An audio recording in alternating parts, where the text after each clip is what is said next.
Ukraine যুদ্ধের পর থেকেই পূর্ব ইউরোপে নিজেদের শক্তি বাড়াতে কোমর বেঁধে নেমেছে ন্যাটো। এরই অংশ হিসেবে মে মাসের শেষ ভাগে স্লোভাকিয়ার পূর্ব সীমান্তে এক বার্ষিক সামরিক মহড়া সম্পন্ন করেছে ন্যাটোর মাল্টিন্যাশনাল ফোর্স। মূলত রাশিয়ার সম্ভাব্য আগ্রাসন প্রতিহত করা এবং মিত্র দেশগুলোকে জোটের সুরক্ষা নিশ্চিত করার বার্তা দিতেই এই আয়োজন। ন্যাটোর পক্ষ থেকে জানানো হয়েছে, জোটভুক্ত যে কোনো দেশের সার্বভৌমত্ব রক্ষায় তারা সর্বদা তৈরি।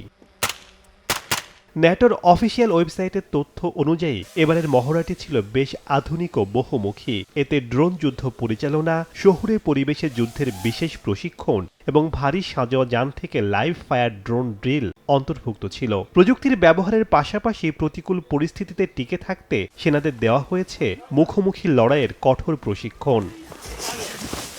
স্লোভাকিয়ায় অবস্থানরত ন্যাটোর এই দলটির মূল নেতৃত্বে রয়েছে স্পেন। তবে স্প্যানিশ সেনাদের পাশাপাশি এই কমান্ডে কাঁধে কাঁধ মিলিয়ে কাজ করছে চেক প্রজাতন্ত্র, পর্তুগাল, রোমানিয়া, স্লোভেনিয়া এবং স্লোভাকিয়ার সশস্ত্র বাহিনী। আধুনিক যুদ্ধ কৌশল আর প্রযুক্তির এই নিখুঁত সমন্বয় প্রমাণ করে পূর্ব ইউরোপের নিরাপত্তা নিশ্চিতে ন্যাটো এখন আগের চেয়ে অনেক বেশি আক্রমণাত্মক ও সতর্ক। শেখ সাদি মারজান, সময় সংবাদ।